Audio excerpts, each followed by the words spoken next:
오늘 매일 그대와 3부 순서는 에버스마일 치과 박환주 원장님과 함께하는 초대석 시간입니다.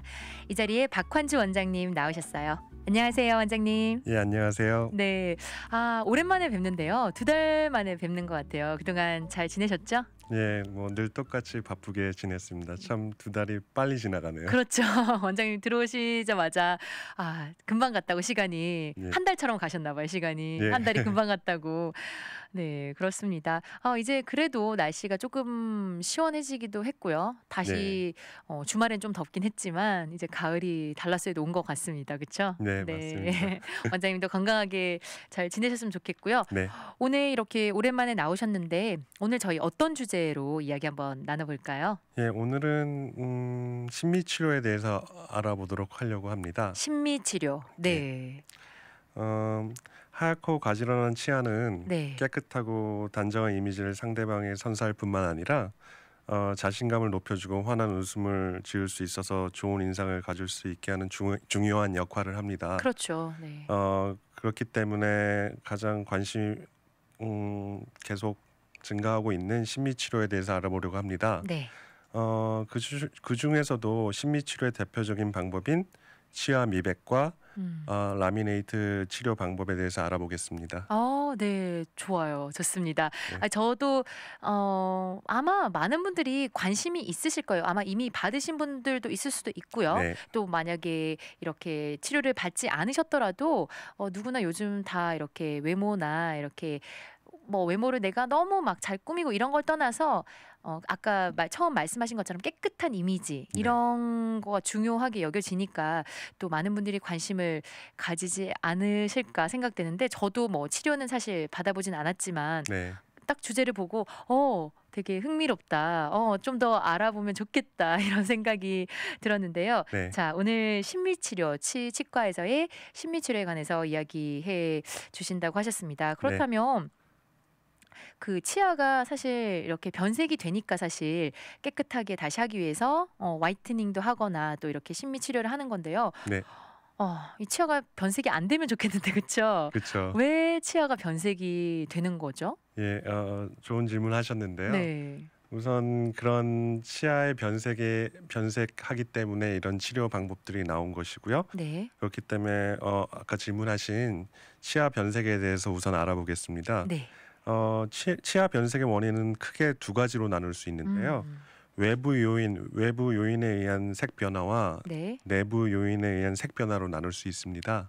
내부에서도 어떤 요인이 있을 수 있겠네요. 저는 뭐 외부적으로 음식이나 뭐 담배도 그런가? 뭐 네, 담배도 생각해. 맞습니다. 그러니까 외부적인 것만 생각했는데 내부 원인도 있군요. 네. 네. 예, 우선 외부 요인에 의한 색 변화란 아까 말씀하신 대로 음식물의 섭취로 인해 치아 표면에 색소가 침착함으로써 유발되는 변색을 말합니다. 네. 변색을 유발하는 대표적인 음식물에는 흔히 저희들이 마시는 홍차, 녹차, 커피, 그리고 와인도 좋아하시죠? 와인 등이 있습니다. 그리고 아까 말씀하신 남성분들의 경우에는 담배, 네. 그 담배에 함유된 니코틴도 변색의 주 원인이 됩니다. 예, 또한 구강 위생이 불량한 경우에는 치아 표면에 치태가 쌓이고 네. 그 구강 미생물의 작용으로 색소가 침착되기도 합니다. 그러니까 음식 그리고 치태가 쌓여서 색소 네. 침착이 일어나기도 한다고 하셨네요. 네. 이 차 좋아하시는 분들 그리고 커피 요즘 너무 다들 좋아하시는 분들 많은데 네. 좀 반가운 소식은 아니네요. 그렇죠? 그렇죠. 그리고 와인까지 커피, 홍차, 뭐 녹차, 와인 이런 것들이 이렇게 색소 침착을 일으키는 원인이 된다고 하셨네요. 예. 그렇군요. 그렇다면 내부적인 요인은요? 네. 내부적인 요인에 의한 색 변화는 치아를 구성하는 물질의 구조적인 조성에 따라 생기는 경우를 말합니다. 네. 치아 생성 시간 그 기간 동안요. 네. 그리고 선천적으로 치아의 형성 시기에 나타나는 원인에 의해서 유발되기도 하고 또한 치아가 나온 이후 후천적으로 생기는 경우도 있습니다. 그렇군요. 그러면 선천적으로 좀 더 치아가 변색이 잘 되는 사람이 있다는 말이네요. 치아가? 네, 맞습니다. 그렇군요. 그 치아 형성 시기는 되게 중요한 시기인데 네. 첫 번째로 선천적 대사 질환, 고빌리루빈 혈증이라고 있는데 쉽게 얘기하자면 황달, 신생아 황달 현상, 네. 그다음에 선천성 포르피린증 그런 선천적 대사 질환에 의해서 치아에도 형성 기간 동안 그 영향을 받아서 치아가 네. 변색될 수 있습니다. 그렇군요. 그러니까 선천적으로 어떤 질환이 있을 때 네, 좀 치아가 형성되는 시기에 네, 그렇게 그런 질환이 있으면 변색이 더 쉽게 된다. 네, 그런 말씀이시군요. 예. 또한 치아 형성 부전이라고 하는데 생후 1세에서 8세 사이는 턱뼈 안에서 영구치 싹이 만들어지고 성장하는 시기인데 네. 이 시기에 외부 자극이나 질환에 의해서 그 에나멜 범낭질이라고 하는 치아 표면에 그나 상아질 덴틴의 형성에 영향을 받는 경우 정상적인 발육이 완성되지 않은 상태에서 치아가 나오기 때문에 네. 치아 표면이 매끄럽지 않은 구조를 가지게 되고요. 그 음. 치아 표면이 균일하지 않기 때문에 쉽게 착색이 일으켜서 변색이 되게 됩니다. 그렇군요. 그렇다면 내부적인 요인은 조금 성인들보다는 어린 아이 때 어린 시절에 조금 그런 게 영향을 많이 미치는 거네요. 그렇죠. 그렇죠. 치아 형성 형성될 기간에 때. 만 아. 생기는 것들입니다. 네. 잘 알겠습니다. 그렇다면 사실 외부적인 거야 우리가 뭐 노력을 해서 음식 섭취하는 거 조금 조절을 하고 네, 뭐 담배나 이런 것도 조절을 해서 좀 막고 할 수는 있다고 하지만 내부적인 것까지는 사실 그렇죠. 어려울 것 같은데 그래서 그런지 좀 많은 사람들이 이 치아 변색 좀 피할 수 없는 그런 것 같은데요. 네, 자 이렇게 저희가 치아 변색의 원인을 알아봤는데 그렇다면 이 미백 치료 네.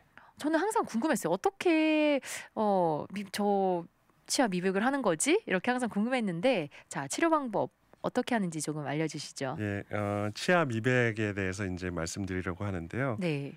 그 치아 미백은 치아 미백제의 주성분은 과산화수소, 그러니까 아, 하이드로젠 페록사이드라는 그런 화학 물질입니다. 네.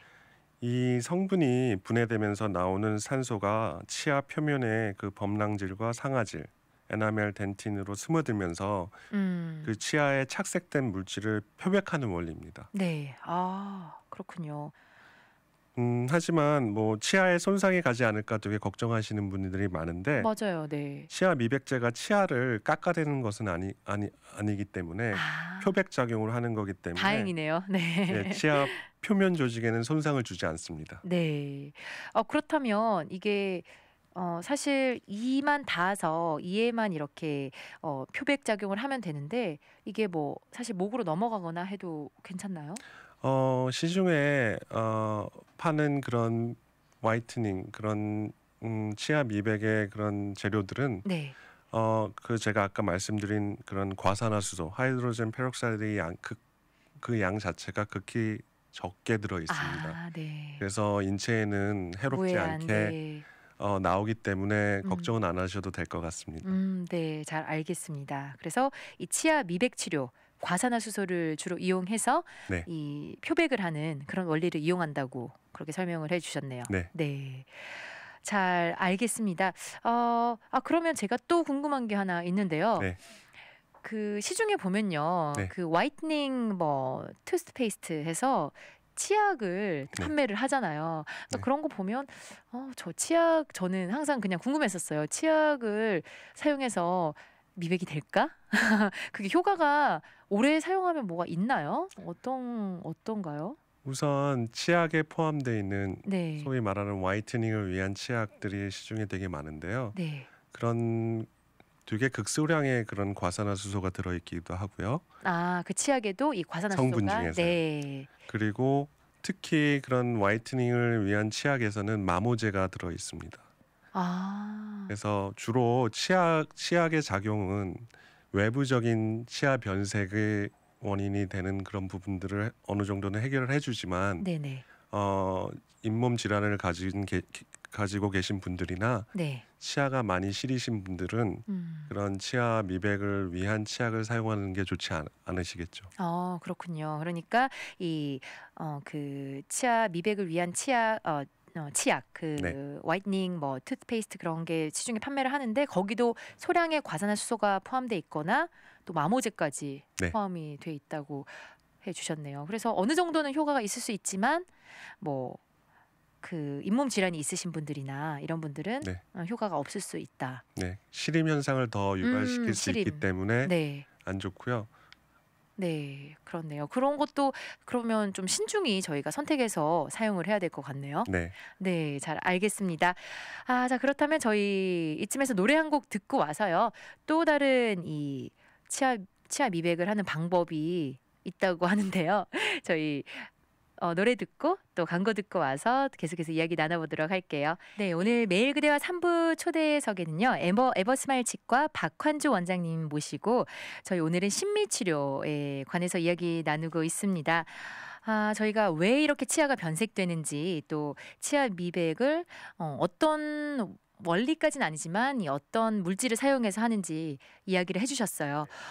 그렇다면 심미치료 미백 치료에 좀 더 어떻게 치과에서 치료를 하는지 조금 구체적으로 설명해 주실 수 있으실까요? 네. 치과의 전문가가 하는 미백 치료는 네. 아까 말씀드린 젤 형태의 과산화수소, 그 하이드로젠 페록사이드를 치아에 바르고 광선을 투과하여 치아의 색소가 분해되게 만드는 그런 방법입니다. 네. 그래서 이 치아 색소가 있던 그런 빈 자리를 분해되면서 생긴 빈 자리를 하얗고 단단한 결정체로 대체해 줌으로써 치아를 하얗게 만드는 원리입니다. 네.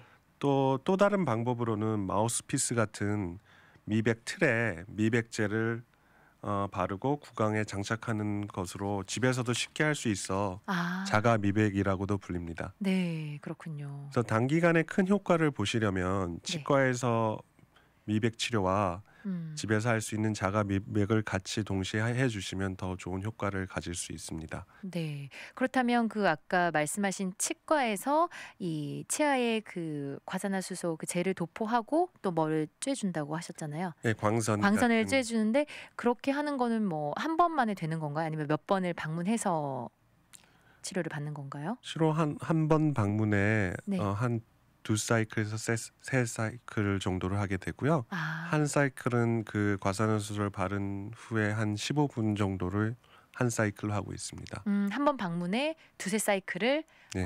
한다고. 예. 그리고 어떤 환자분들의 경우에 있어서는 그런 시림 현상이 바로 나타날 수 있는데 그런 경우는 한 일주일 있다가 다시 그렇군요. 미백을 합니다. 그러니까 또 개개인의 상태에 따라서 네. 조금 또 다르게 네. 이렇게 해주실 수도 있는 거네요. 네. 알겠습니다. 그렇게 또 집에서도 본인이 이렇게 집에서 직접 뭐를 끼고 그렇게도 할 수 있다고 하셨는데요. 같이 하면 또 효과를 빨리 볼 수 있겠죠? 네, 맞습니다. 그렇다면 아까 시림 현상 이야기 해주셨는데요. 예. 부작용이라고 하긴 그렇지만 조금 이 치료를 받고 불편한 점이나 좀 그런 점이 있으면 좀 설명해 주시고요. 네. 또 관리는 또 어떻게 해야 되는지 치료를 받고 나서. 예. 네. 한편 미백 시술이 이가 시린 증상이 아까 말씀하신 대로 나타날 수 있는데 네. 그런 이유는 미백제에 함유된 과산화수소가 착색된 단백질을 태우면서 없애는 과정에서 신경을 좀 자극할 수가 있습니다. 네. 그래서 일반적으로 미백 치료 후에는 시림 현상을 나타내는데요. 이런 증상은 보통 하루에서 이틀 혹은 일주일 정도 지나게 되면 없어지나요? 없어지게 됩니다. 다행이네요. 치아에 직접적인 그런 무리를 주는 건 아니기 때문에 네. 그렇습니다. 그렇군요. 그러니까 뭐 시림 현상이 나타날 수는 있지만 그게 뭐 하루 이틀 아니면 길면 일주일 정도 지속되지만 네. 그렇게 장시간 오랫동안 힘들게 하는 거는 아니다고 네. 이렇게 이야기를 해 주셨습니다. 그렇다면 이렇게 미백 치료를 하고 나서는 조금 좀 신경을 더 써야 되겠네요. 뭐 음식 섭취나 이 닦는 것도 좀 더 열심히 해야 될 것 같고. 네. 예. 알겠습니다. 그렇다면요. 지금 이제 미백 치료 방법 이야기 해주셨는데 또 다른 방법이 있다면서요? 예, 대표적인 심리 치료 중에 하나는 또 라미네이트 치료 방법을 들 수 있습니다. 네. 저는 라미네이트 많이 들어보긴 했는데 어떤 방법인지 잘은 몰라요, 선생님. 네. 자, 라미네이트 치료 설명해 주시겠어요? 예. 라미네이트 치료는 고른 치아를 위해서는 미관상의 목적으로 어, 환자분들마다 치아의 그런 위치라든지 모양이라든지 그런 것들이 틀리기 때문에 네. 주로 앞니, 치아의 앞니의 그런 에나멜질, 그 치아의 겉표면인 그 범낭질의 표면을 최소한 삭제해서 네. 인조 손톱 같이 그런 인조 손톱을 붙이듯이 아. 그런 얇은 되게 판 모양, 두께가 한 0.5mm에서 0.8mm의 얇은 그 치아색과 유사한 모양물을 만든 후 네. 그런 복합 레진이라는 접착제를 사용해서 그 치아에 붙이는 치과의 보철의 한 과정이라고 볼 수 있습니다. 그렇군요. 0.5mm에서 0.8mm면 굉장히 얇겠네요. 그쵸. 치아를 네. 라미네이트 하나의 장점이라고 할 수 있는 거는 네. 극소량의 치아를 삭제함으로써 네. 치아를 보존하면서 할 수 있는 치료이기 때문에 그렇습니다. 여러 가지 장점이 많은 그런 치료 방법 중에 네. 하나겠네요. 그러니까 이 라미네이트를 들으니까 어떻게 그 미백을 원하시는 분들뿐만 아니라 조금 더 앞니나 이런 쪽에서 좀 더 아름답게 우리 오늘 주제처럼 말 그대로 심미 치료잖아요. 네. 좀 더 뭐 아름답게 보이기 위한 그런 치료가 이 라미네이트가 될 것 같은데요. 네, 맞습니다. 그렇다면 어떻게 이 라미네이트 치료가 시작이 됐나요? 간략하게 역사에 대해서 말씀드리자면 1930년대 네. 그런 헐리우드 스타들에게 의치용 접착제를 이용해서 촬영 기간 동안 사용하게 아. 된 것이 시초이고요. 역시 네. 이 대중들에게 보여지는 네. 스타들을 위해서 먼저 시작됐군요. 예. 하지만 그런 접착제의 그런 문제로 네. 접착성이 약해서 일시적인 효과밖에 보이지 못해서 치료법으로는 생각되지 못했었습니다. 아. 근데 연구가 계속 진행되면서 1980년대 정도에 그런 접착 강도가 높은 강화시킬 수 있는 그런 접착제가 나옴으로써 네. 그 라미네이트가 도입됐고요. 네. 그런 단점이었던 마모 저항성, 접착 강도, 그런 색의 그런 안정성이 해결되어 최근까지 보편화된 치료로 발전하게 되었습니다. 그렇군요. 그러니까 최근에는 이 라미네이트 하면 좀 보편화된 말씀하신 대로 네. 보편화된 치료 중에 하나인 것 같네요. 그렇다면 뭐 이 라미네이트가 장점만 있지는 않겠죠? 조금 또 단점도 있고 장단점은 어떤 게 있나요? 이 예. 라미네이트 치료에? 우선 장점에 대해서 네. 말씀드리면요. 우수한 신미성입니다. 어. 자연 치아와 비슷한 자연스러운 색조가 가능하기 때문에 네. 그 신미성이 가장 많이 뛰어납니다. 일반인들이 그냥 보면 잘 모르죠. 이 라미네이트를 했는지 안 했는지. 네, 그렇죠? 거의 자연 치아 흡사하게 네네. 만들기 때문에 못 알아보십니다. 그렇군요. 네. 또한 최소 치아 삭제. 기본적으로 기존에 금속이 들어가 있는 크라운과는 달리 치아 삭제량이 작기 때문에 네. 치아 삭제를 최소한 함으로써 치아를 보존할 수 있습니다. 그게 큰 장점이겠어요. 그렇죠? 네. 그쵸. 치아를 보존할 수 있는 그런 장점을 가지고 있고요. 네. 또한 또 우수한 장기간의 안정성. 다른 레진 필링이나 그런 것들은 착색도 될 수 있지만 그런 깨짐이나 탈락 현상을 일어날 수 있는데 네. 장기적으로 안정성을 갖고 유지할 수 있습니다. 그렇군요. 여러 가지 장점이 많은 그런 치료 방법이네요. 네. 네. 그렇다면 장점이 많지만 그래도 단점도 있겠죠? 어떤 단점이 있나요? 예, 단점은 장기간의 내구성입니다. 네. 우선 장기간 사용 시 라미네이트는 그래도 깨질 수 있기 때문에 깨짐 굉장히 현상이 얇으니까. 맞습니다. 네. 깨짐 현상이나 탈락 현상이 생길 수 있습니다. 그렇다면 다시 또 그 깨진 부분을 떼내고 다시 또 새로운 라미네이트 붙이면 되지 않나요? 그렇죠. 네. 그것도 하나의 단점이라고 말씀드릴 수 있는데 그런 네. 수리가 불가능하고요. 수리가 예, 불가능하나요? 그런 깨짐 현상이나 네. 깨진 네, 것을 예, 수리를 불가능하고 예, 새로운 네, 새로운 그런 다시 치료를 해야 되기 때문에 네. 그것이 하나의 단점이라면 단점이라고 말씀드릴 수 있습니다. 그렇군요. 네.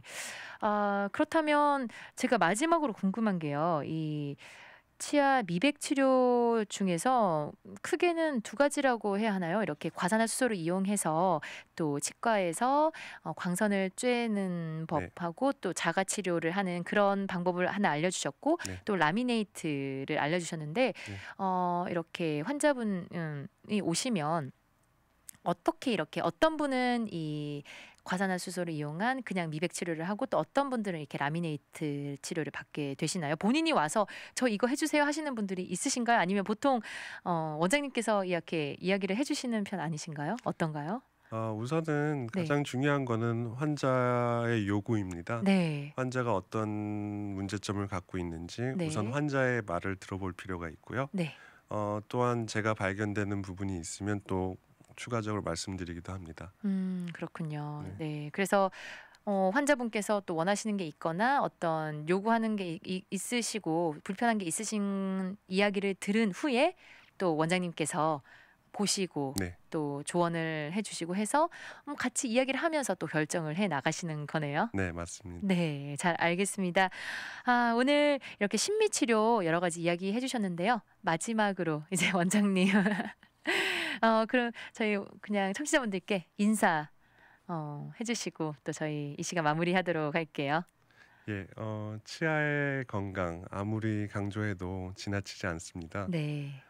꾸준한 관리와 정기적인 내원으로 건강한 치아, 예쁜 치아를 유지하셨으면 좋겠습니다. 네, 감사합니다. 저도 그렇게 해야 되겠네요. 네, 자, 지금까지 에버스마일 치과 박환주 원장님과 함께한 초대석이었습니다. 원장님, 오늘 네, 감사드립니다. 감사합니다.